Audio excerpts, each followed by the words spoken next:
And after They this, wanted to make me happy, basically. He wanted to. Modi's a very good man. Yes. He's a good guy. He knew I was not happy, and it was important to make me happy. They do trade. put a 25% tariff on India for buying Russian oil. I was at the Indian ambassador's house about a month ago, and all he wanted to talk about is how they're buying less Russian oil. Would you tell the president to relieve the tariff? মোদীৰ বিৰুদ্ধে supreme court পালেগৈ হিন্দু সংগঠন গাখীৰ খুৱাই সাপ পোহাৰ result চাওক। প্ৰিয় দৰ্শক, আপুনি কেতিয়াবা কল্পনা কৰিব পাৰিছিলনে যে হিন্দুত্ববাদী সংগঠনবোৰ খঙত অগ্নিশৰ্মা হৈ প্ৰধানমন্ত্ৰী নৰেন্দ্ৰ মোদীৰ বিৰুদ্ধে উচ্চতম ন্যায়ালয়ৰ কাষ চাপিব? হয়, মই আজি সেইটোকে আপোনাক দেখুৱাবলৈ ওলাইছোঁ। এটা হিন্দুত্ববাদী সংগঠনে প্ৰধানমন্ত্ৰীৰ এক কাৰ্যক লৈ ইমানেই অসন্তুষ্টি প্ৰকাশ কৰিছে যে ইমানেই ক্ষোভ প্ৰকাশ কৰিছে যে আন কোনো সংগঠন নহয়, খুদ হিন্দুত্ববাদী সংগঠনটো প্ৰধানমন্ত্ৰী তথা প্ৰধানমন্ত্ৰী কাৰ্যালয়ৰ বিৰুদ্ধে উচ্চতম ন্যায়ালয়ৰ কাষ চাপিল। আজিৰ ইছ্যুটো কি তাকো দেখুৱাম। আপোনাক দেখুৱাম যে কেনেকৈ হিন্দু জনতাৰ ক্ষোভৰ বহিঃপ্ৰকাশ ঘটিছে। প্ৰতি ঘণ্টাই ঘণ্টাই হিন্দুত্ববাদী বুলি চিঞৰি থকা একেখিনি মানুহেই এতিয়া মন্ত্ৰীৰ মুখত কলা ৰং সানিছে। ক'ত মন্ত্ৰীৰ মুখত কলা ৰং সানিছে, কোনে মন্ত্ৰীৰ মুখত কলা ৰং সানিছে আৰু কেনেকৈ এজন SDMে মন্ত্ৰীৰ ভাষাক সাংবিধানিক ভাষা বুলি ভুল কৰি চৰকাৰী আদেশত ছপা কৰিলে তাকো দেখুৱাম। এই কথাত মন্ত্ৰীগৰাকী ইমানেই ক্ষুণ্ণ হৈ পৰিল যে অৱশেষত বিষয়াজনৰ বিৰুদ্ধে ব্যৱস্থা গ্ৰহণ কৰা হ'ল। সেইটো আপুনি চাবলৈ পাব। আৰু আছে আন বহু গুৰুত্বপূৰ্ণ খবৰ। উদাহৰণস্বৰূপে দেখুৱাম অংকিতা ভাণ্ডাৰীৰ হত্যাকাণ্ডৰ পাছত কেনেকৈ 3 বছৰ ধৰি সমগ্ৰ বিষয়টো লুকুৱাই ৰখা হ'ল। কিন্তু এতিয়া ভাৰতীয় জনতা পাৰ্টীৰ অৱস্থা ফুটবল সদৃশ হৈ পৰিছে। এজনকৈ পদত্যাগ কৰিছে বিজেপি নেতাই। উত্তৰাখণ্ডত এক বৃহৎ পদত্যাগ দাখিল কৰিছে বিজেপি নেতাসকলে। আৰু কি ক'লে ডনাল্ড ট্ৰাম্পে? ডনাল্ড ট্ৰাম্প, কল্পনা কৰকচোন, যাৰ ভক্তিত গদগদ হৈ পৰে অন্ধভক্ত।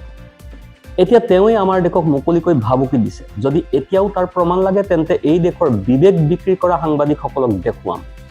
নমস্কাৰ, নিউজ ওৱান নৰ্থ ইষ্টৰ আজিৰ এই প্ৰতিবেদনলৈ আপোনাক স্বাগতম। আপুনি চাই আছে দেশৰ এটা অগ্ৰণী নিৰ্ভীক নিৰপেক্ষ আৰু বহুভাষিক channel news one north east.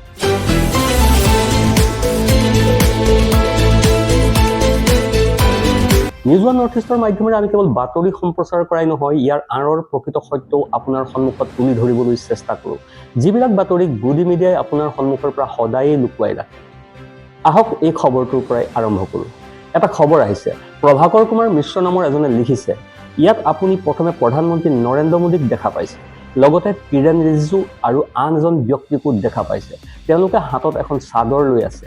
ইয়াক অতি পবিত্ৰ চাদৰ বুলি গণ্য কৰা হয়। কোৱা হয় খ্বাজা মঈনুদ্দিন চিস্তিৰ দৰগাহলৈ চাদৰ আগবঢ়ালে মনোকামনা পূৰ্ণ হয়।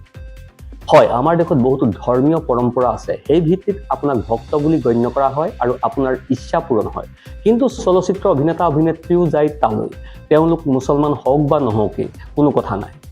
কিন্তু যোৱা কেইদিনমানৰ পৰা এই দৰগাহক লৈও একাংশ অন্ধভক্তই বিতৰ্ক সূচনাৰ প্ৰয়াসত লিপ্ত হৈ পৰিছে। এতিয়া এই সকলোবোৰৰ মাজত যদি মই আপোনাক কওঁ যে প্ৰধানমন্ত্ৰী নৰেন্দ্ৰ মোদীয়ে প্ৰতি বছৰে আগবঢ়োৱা এই একেখন চাদৰৰ বিৰুদ্ধেও ওলাই আহিছে একাংশ।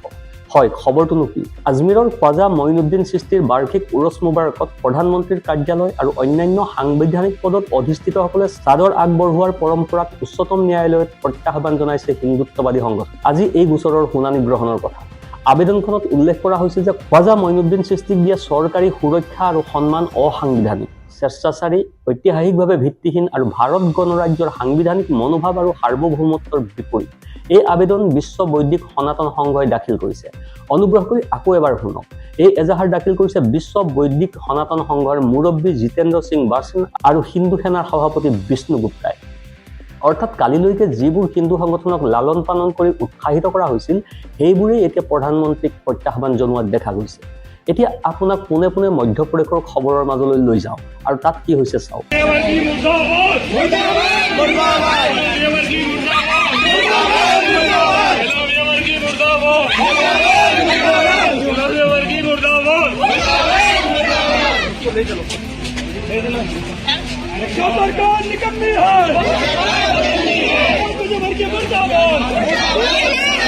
পুলিচে তেওঁলোকক লৈ গৈছে। আচলতে তেওঁ সমাজবাদী পাৰ্টীৰ এজন নেতা।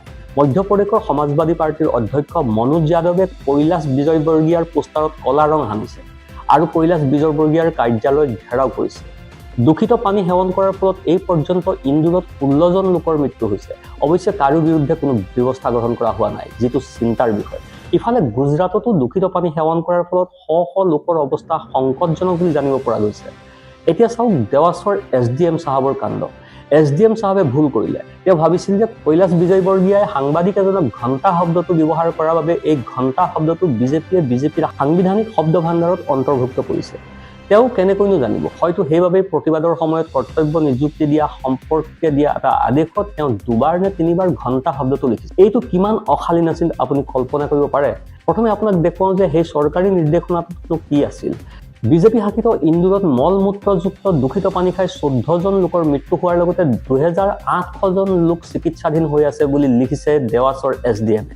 তেওঁ নিজৰ নিৰ্দেশত স্পষ্টভাৱে লিখিছে যে এজন সাংবাদিকৰ প্ৰশ্নৰ উত্তৰত ৰাজ্য চৰকাৰৰ মন্ত্ৰী কৈলাশ বিজয়বৰ্গীয়াই এই স্পৰ্শকাতৰ বিষয়টোৰ ওপৰত কৰা অশ্লীল মন্তব্য, ঘণ্টা ব্যৱহাৰ কৰাটো অমানৱীয় আৰু স্বৈৰাচাৰিতাৰ চিন। এনে পৰিস্থিতিত জিতু পাটোৱাৰীয়ে প্ৰতিবাদ কৰিছিল। তেওঁ ঘণ্টা শব্দটোক লৈ প্ৰতিবাদ কৰিছিল। ইয়াৰ বাবে আপোনালোক সকলোকে কৰ্তব্যত নিযুক্ত কৰা হৈছে। অমুক সময়ৰ পৰা অমুক সময়লৈকে আপোনালোকক কৰ্তব্যত নিযুক্ত কৰা হৈছে। এই নিৰ্দেশ পোহৰলৈ অহাৰ লগে লগে এই SDM চাহাবৰ বিৰুদ্ধে ব্যৱস্থা গ্ৰহণ কৰা হ'ল। মন্ত্ৰী কৈলাশ বিজয়বৰ্গীয়াই সাংবাদিকৰ আগত কোৱা ঘণ্টা শব্দটো SDM-এ তেওঁৰ চৰকাৰী আদেশত ব্যৱহাৰ কৰাৰ বাবে তাৎক্ষণিকভাৱে কাৰ্যকৰী হোৱাকৈ দেৱাসৰ SDM-ক নিলম্বন কৰা হয়। এতিয়া এই তাৎক্ষণিক নিলম্বনৰ একশ্যন ল'লে দেৱাসৰ SDM-ৰ ওপৰত। কিন্তু ল'ব লাগিছিল কাৰ বিৰুদ্ধে? অৰ্থাৎ ঘণ্টা শব্দটো কোৱা মন্ত্ৰীজনৰ বিৰুদ্ধেও ল'ব লাগিছিল। আমি কম সেই ঘণ্টা শব্দটো কোৱা মন্ত্ৰীজনকো নিলম্বন কৰা উচিত। এনে অশালীন কথা কোৱা মন্ত্ৰীজনক চাকৰিৰ পৰা বৰ্খাস্ত কৰা উচিত। কিন্তু ইমান স্পৰ্শকাতৰ বিষয় এটা তেওঁলোকে কেনে শব্দ ব্যৱহাৰ কৰিছে দেখিলে? এনে মানুহৰ ৰাজনীতিত থকাৰ কোনো অধিকাৰ নাই আৰু তেওঁলোকৰ সকলো ভৱিষ্যত প্ৰজন্মৰ সকলো ৰাজনীতিত থকাৰ কোনো অধিকাৰ নাই। কিন্তু দমন কাৰ ওপৰত চলিছে? জনতাৰ ওপৰত। দমন কাৰ ওপৰত চলিছে? বিষয়াসকলৰ ওপৰত। নিজৰ মুখ চম্ভালাৰতো কোনো অভ্যাসেই নাই। এতিয়া আপোনাক উত্তৰাখণ্ডলৈ লৈ যাওঁ। উত্তৰাখণ্ডৰ পৰা খবৰ আহিছে ইয়াৰ সৈতে অংকিতা ভাণ্ডাৰী হত্যাকাণ্ডৰ সম্পৰ্ক আছে। আন এজন বিজেপি নেতাই পদত্যাগ কৰিছে। ইতিমধ্যে আন দুজন নেতাইও পদত্যাগ কৰিছে। বহুতে CBIৰ তদন্তৰ দাবীত বিজেপিৰ জ্যেষ্ঠ নেতালৈ চিঠি লিখিছে। এই সকলোবোৰৰ মাজতে এতিয়া পদত্যাগ কৰিছে আন এজন নেতাই। অৰবিন্দ টোমাৰে পদত্যাগ পত্ৰত লিখিছে, CBIৰ তদন্ত পলম হোৱাত মই গভীৰভাৱে আঘাতপ্ৰাপ্ত হৈছোঁ। এই কাৰণে মই তাৎক্ষণিকভাৱে কাৰ্যকৰী হোৱাকৈ পদত্যাগ কৰিছোঁ। অৰ্থাৎ উত্তৰাখণ্ডত বিজেপি নেতা অৰবিন্দ টোমাৰে পদত্যাগ কৰিছে। এতিয়া চাওক এই খবৰটো। এই ভাই চাহাব দেৰাৰ মুখিয়াল। আপুনি তেওঁক হয়তো চিনিব পাৰিছে। এবছৰৰ ভিতৰত এইজনে 4-5 মাহেই জেলৰ বাহিৰত থাকে। আৰু কাৰ আশীৰ্বাদত? চিনি পাইছেনে? এওঁ আছাৰাম বাপু। সেই যে ধৰ্মীয় গুৰুৰ ভণ্ডামি কৰি বহু ছোৱালী ৰেপ কৰি যাৱজ্জীৱন কাৰাদণ্ডৰে দণ্ডিত হৈছিল সেই কুখ্যাত আছাৰাম বাপু। আৰু এওঁৰ হিতত কাৰ আশীৰ্বাদ আছে? ছোৱালীক সন্মান জনাওঁ বুলি কৈ ফুৰা সেই একেখিনি মানুহৰে। তেওঁলোকৰ নেতাৰ নাম উলিয়ালে তেওঁলোক নিমাত হৈ পৰে। আজি 2 সপ্তাহ ধৰি নৰেন্দ্ৰ মোদীয়ে মন কী বাতত এবাৰো এই কথা কোৱা নাই। কাৰণ মন কী বাত মাথো শুনক আৰু গৰ্বিত হওক। ঠিক আছে, মন কী বাতত নিজৰ দলীয় অভদ্ৰ ভ্ৰষ্টাচাৰী নেতাসকলৰ কথা এবাৰ কওকচোন প্ৰধানমন্ত্ৰীয়ে। মন কী বাতত প্ৰধানমন্ত্ৰীয়ে এবাৰৰ বাবে হ'লেও কওকচোন যে অংকিতা ভাণ্ডাৰীৰ গোচৰত ন্যায় পাব লাগে অভিযুক্ত যিমানেই প্ৰধানমন্ত্ৰীৰ ঘনিষ্ঠ নহওক। তেওঁলোকে জানে যে এজন ধৰা পৰিলে বাকী লিংক ওলাই পৰিব। কাৰণ সেইটোৱে নেকি? এতিয়া চাওক এই মানুহজনৰ ওপৰত কিমান সহনশীল হৈ পৰিছে। পূৰ্বৰ মুখ্যমন্ত্ৰীয়ে হওক বা বৰ্তমানৰ মুখ্যমন্ত্ৰীয়ে হওক হাৰিয়ানা চৰকাৰে লাজ পাব লাগে। কিয়? কাৰণটো চাওক। আজীৱন কাৰাদণ্ডৰে দণ্ডিত দেৰাৰ মুৰব্বীজনে 8 বছৰৰ ভিতৰত 405 দিন ঘৰত থাকিবৰ বাবে জেলৰ পৰা 15 বাৰৰ বাবে পেৰোল লাভ কৰি 8 বছৰত 405 দিন জেলৰ পৰা ওলাই আহি বাৰে বাৰে মাৰপিট কৰে, আকৌ জেললৈ যায়, আকৌ পেৰোলত ওলাই আহে। ইয়াকেই প্ৰকৃত ন্যায় বোলা হয় নেকি? Answer They this. wanted to make me happy, basically. Modi's a very good man. Yes. He's a good guy. He knew I was not happy. And it was important to make me happy. They do trade. Yeah. And we can raise tariffs on them very quickly, and it would be People are very afraid bad. of that. All of that to say, you told me you weren't very thrilled. And I'll tell you something. মই আপোনাক কম কি হৈছে। ভাৰতে ৰাছিয়াৰ পৰা তেল ক্ৰয় হ্ৰাস কৰিলে। তেওঁ ট্ৰাম্পক সন্তুষ্ট কৰিব বিচাৰিছে। ট্ৰাম্পে কৈছে মোদী এগৰাকী বৰ ভাল মানুহ। তেওঁ জানিছিল যে মই সুখী নহয় আৰু মোক সন্তুষ্ট কৰাটো গুৰুত্বপূৰ্ণ। ট্ৰাম্পে কৈছে যে মোদী এজন ভাল মানুহ। তেওঁ জানিছিল যে মই সন্তুষ্ট নহয়। ইয়াৰ অৰ্থ হ'ল ডনাল্ড ট্ৰাম্প মোদীক লৈ সুখী নহয়, সন্তুষ্ট নহয়। আৰু নৰেন্দ্ৰ মোদীয়ে তেওঁক সন্তুষ্ট কৰিবলৈ ৰাছিয়াৰ পৰা তেল ক্ৰয় হ্ৰাস কৰিলে। ট্ৰাম্পক সন্তুষ্ট কৰিব বিচাৰিছে প্ৰধানমন্ত্ৰী মোদীয়ে। ট্ৰাম্পে কৈছে যে আমি তেওঁৰ লগত ব্যৱসায়হে কৰোঁ আৰু তেওঁৰ ওপৰত টেক্স আৰু বৃদ্ধি কৰিব পাৰোঁ। মই কওঁ এইটোৱেই গৌৰৱ নেকি? কিবা বাধ্যবাধকতাৰ বাবে হয়তো প্ৰধানমন্ত্ৰী মোদীজী মৌন হৈ থকাটো সম্ভৱ হৈছে, কিন্তু ইমান মৌনতা? এতিয়া প্ৰধানমন্ত্ৰী নৰেন্দ্ৰ মোদীৰ বিষয়ে কিবা ক'লে সকলো সাংবাদিকে ৰাউচি জুৰিব। এয়া দেশক অপমান। শেহতীয়াকৈ মমতা বেনাৰ্জীয়ে গৃহমন্ত্ৰীগৰাকীক কৰা মন্তব্যক দেশৰ প্ৰতি ভাবুকি বুলিহে কৈছে সম্বিত পাত্ৰই। তেওঁ কৈছে যে গৃহমন্ত্ৰীৰ বিৰুদ্ধে মন্তব্য কৰি মমতা বেনাৰ্জীয়ে দেশক ভাবুকি দিছে। সেইজনেই সম্বিত পাত্ৰ, আচলতে লাজ লাগিব লাগে। অলপো নৈতিকতা বাচি আছেনে সম্বিত পাত্ৰৰ? ট্ৰাম্পৰ বিৰুদ্ধে মাত মাতিবৰ সাহস আছেনে সম্বিত পাত্ৰৰ? ট্ৰাম্পৰ হৈ কথা কওক, নৰেন্দ্ৰ মোদীক কওক ট্ৰাম্পক নাকি লগাবলৈ। গৃহমন্ত্ৰীয়ে কওক, অমিত শ্বাহে নৰেন্দ্ৰ মোদীক কওক ট্ৰাম্পক নাকি লগাবলৈ। বৈদেশিক মন্ত্ৰী এছ জয়শংকৰেও কওক। সাহস হ'বনে?